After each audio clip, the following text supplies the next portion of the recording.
Good morning students. आज हम Michelson Morley experiment के बारे में विस्तार से चर्चा करेंगे। आज हम इस प्रयोग के बारे में निम्न बिंदुओं पर बात करेंगे: introduction, construction, principle and working, results, explanation of negative results, consequences and Einstein's explanation. तो पहले हम इंट्रोडक्शन की बात करते हैं। जिस प्रकार ध्वनि की तरंगों को संचरित होने के लिए एक माध्यम की आवश्यकता होती है, इसी प्रकार प्रकाश की तरंगों के चलने के लिए भी एक माध्यम की आवश्यकता होनी चाहिए, ऐसा प्रकाश का चिरसम्मत सिद्धांत कहता है। तो यह मान लिया गया कि प्रकाश को संचरित होने के लिए एक माध्यम ईथर की आवश्यकता होती है। परंतु ईथर की मान्यता के साथ एक प्रश्न यह उठा कि क्या उस समय ईथर अचर रहता है जबकि द्रव्यात्मक पिंड पृथ्वी सहित इसमें चलते हैं, अथवा यह गतिमान पिंडों के साथ ही कर्षित होता है। यदि ईथर अचर रहता है तो द्रव्यात्मक पिंडों जैसे पृथ्वी के इसमें चलते समय कोई विक्षोभ नहीं होना चाहिए तथा पृथ्वी का ईथर के सापेक्ष वेग ज्ञात करना संभव होना चाहिए। इसके अतिरिक्त यदि ईथर पृथ्वी के साथ कर्षित होता है तो पृथ्वी तथा ईथर के बीच कोई आपेक्षिक गति नहीं होनी चाहिए। सर्वप्रथम हर्ट्ज ने यह मत प्रकट किया कि ईथर द्रव्यात्मक पिंडों के साथ ही चलता है, अर्थात जब द्रव्यात्मक पिंड ईथर में चलते हैं तो उनके बीच कोई आपेक्षिक गति नहीं होती है। फ्रेनल तथा फिजो ने पिंडों के साथ ईथर के आंशिक कर्षण की बात कही, जबकि लॉरेंज ने गतिमान पिंडों के सापेक्ष ईथर के अचर रहने की बात कही। पृथ्वी तथा ईथर के बीच आपेक्षिक गति का संसूचन करने के लिए 1887 में माइकलसन तथा मोर्ले ने एक प्रयोग किया जो माइकलसन मोर्ले का प्रसिद्ध प्रयोग कहलाता है। अब हम कंस्ट्रक्शन की बात करते हैं। जैसा कि आप चित्र में देख पा रहे हैं, इसमें एक वर्णीय प्रकाश स्रोत S होता है, जो सामान्य तौर से हम सोडियम का प्रकाश स्रोत उपयोग करते हैं। दो दर्पण M1 तथा M2 प्रकाशिक बेंचों पर परस्पर लंबवत कसे होते हैं और एक प्लेट G 45 डिग्री पर प्रकाशिक बेंच पर कसी रहती है। यह अर्धरस्थित होती है और एक टेलीस्कोप T होता है जिसमें कि व्यतिकरण फ्रिंजों को देखा जा सकता है। यह पूरा जो प्रयोग है यह व्यतिकरण के सिद्धांत पर आधारित है। इस प्रकार इसमें M1 M2 दर्पण, एक प्रकाश स्रोत S, एक अर्धरस्थित कांच की प्लेट G और एक टेलीस्कोप T है। एक और प्लेट जिसे हम प्रतिकारी प्लेट कहते हैं को हम प्रकाश तरंग 1 के मार्ग में रखते हैं। इसकी बात हम आगे कार्य सिद्धांत में करेंगे। अब हम इसकी वर्किंग की बात करते हैं।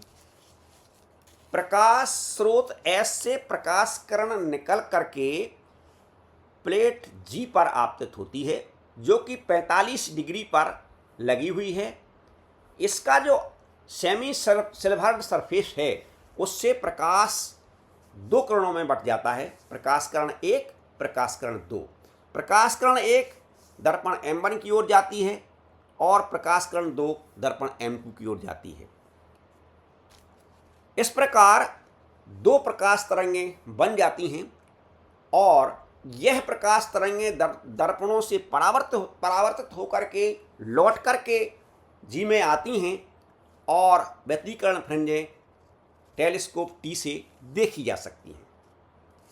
प्रकाश तरंगों के पथों को बराबर करने के लिए, जैसा आप देख रहे हैं कि प्रकाश किरण 2 प्लेट G से 2 बार गुजरती है, लेकिन प्रकाश किरण 1 एक भी बार नहीं गुजरती। इसलिए प्रकाश किरण 1 के मार्ग में एक प्लेट रख देते हैं जिसकी मोटाई और उसका जो गिलास है प्लेट G की भांति होता है, ताकि दोनों तरंगों के प्रकाशिक पथों को बराबर कर दिया जाए।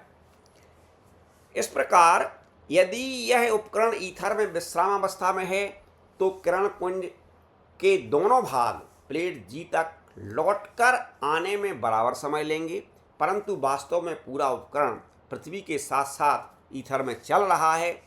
माना कि पृथ्वी की यह गति आपतित प्रकाश पुंज की दिशा में है तथा इसका वेग भी है।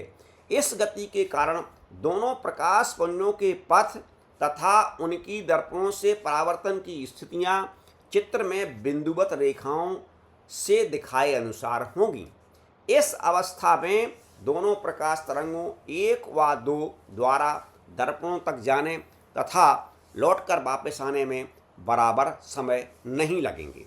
मान लीजिए प्रकाश तरंग 1 को दर्पण तक जाने और लौटकर आने में लगा समय t1 है और प्रकाश तरंग 2 को दर्पण m2 तक जाने और लौटकर आने में लगा समय t2 है। अब अगर हम इनकी गणना करें, मान लिया ईथर में प्रकाश का वेग c है, तब m2 की ओर जाते समय प्रकाश पुंज 2 का उपकरण के सापेक्ष वेग c-v तथा m2 से लौटते समय c+v होगा। इस प्रकार से t2 बराबर होगा l/c-v प्लस l/c+v। और इसको अगर हम आगे हल करें और द्विपद प्रमेय से हल करें तो हमें t2 बराबर मिल जाता है। t2 बराबर होगा 2l/c प्लस 2lv²/c³। इसी प्रकार अगर हम t1 देखें, पृथ्वी की गति के कारण प्रकाश पुंज 1 दर्पण m1 पर ना पड़कर a' पर पड़ता है, क्योंकि इस बीच दर्पण m1 आगे बढ़कर m1 डैश स्थिति में आ गया है। चूंकि पुंज 1 उपकरण के अनुप्रस्थ चलती है, इसलिए इसका वेग c ही बना रहता है। मान लिया इसके द्वारा g से a' तक जाने में लिया गया समय t है, तो g a' बराबर ct होगा। इस समय में दर्पण m1 vt दूरी चला है, अर्थात a' बराबर vt।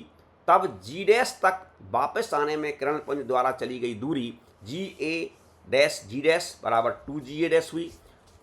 अगर हम ट्रायंगल GA' में देखें तो ये लिख सकते हैं c² बराबर v² प्लस l², या t बराबर निकालें तो t बराबर l/√c² - v²।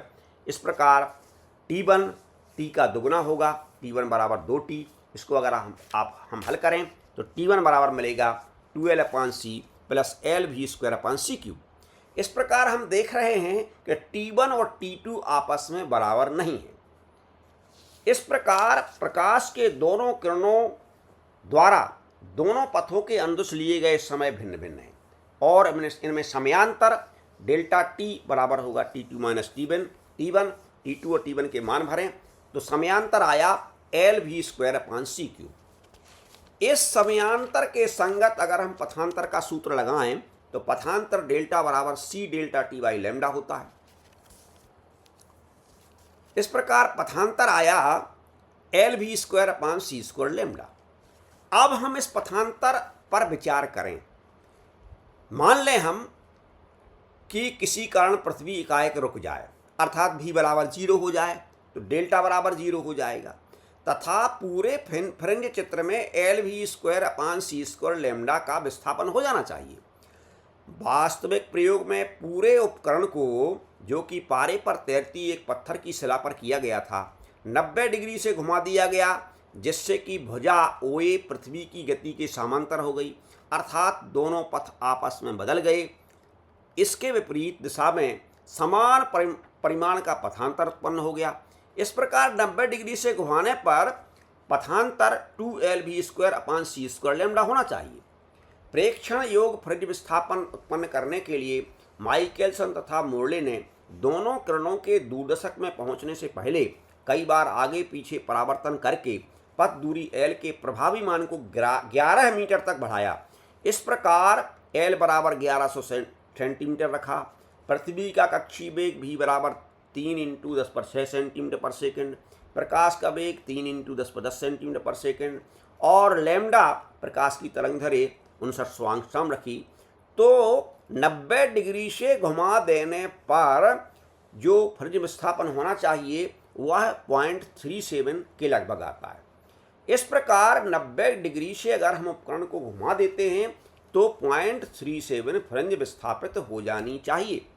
किंतु माइकलसन मोर्ले को यह देखकर बड़ा आश्चर्य हुआ कि व्यतिकरण मापी को 90 डिग्री से घुमाने पर कोई फ्रिंज विस्थापन नहीं होता, उपकरण को रोक देने पर कोई फ्रिंज विस्थापन नहीं होता।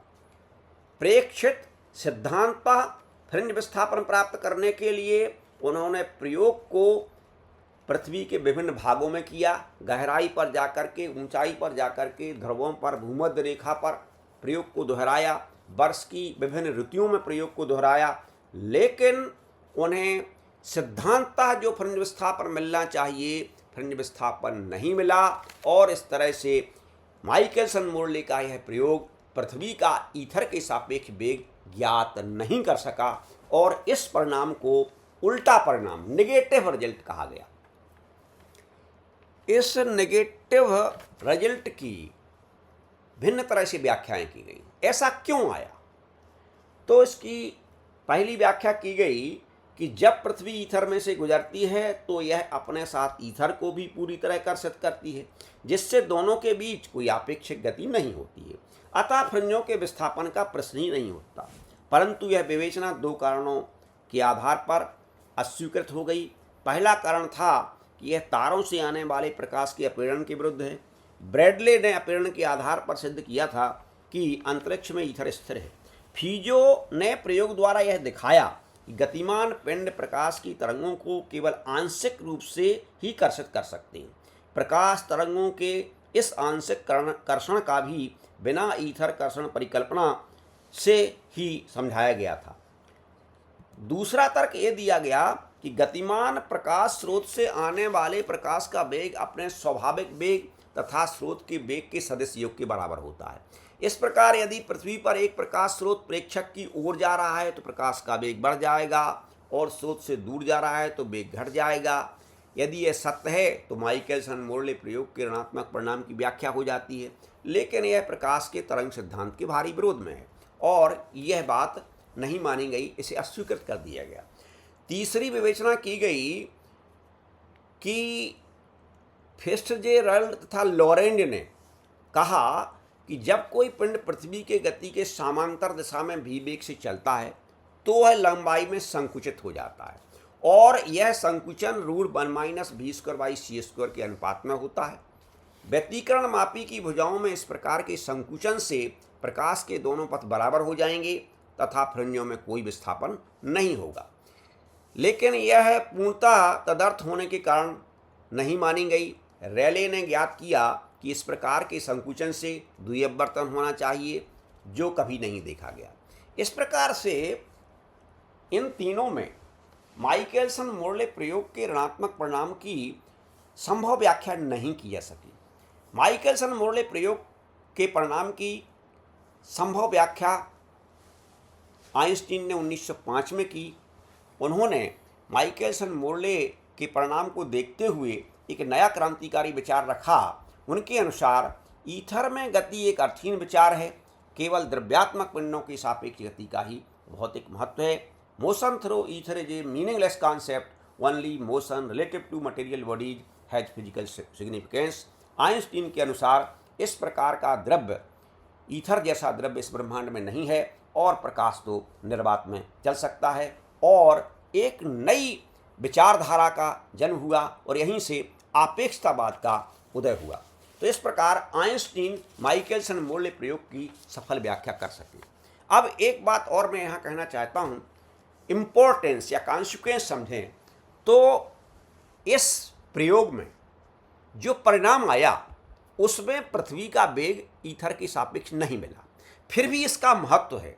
उसका कारण ये है कि उस परिणाम को देखते हुए आइंस्टीन ने एक नए सिद्धांत को जन्म दिया और यह घोषित किया कि प्रकाश को चलने के लिए किसी तरह के माध्यम की जरूरत नहीं है और प्रकाश निर्वात में चल सकता है।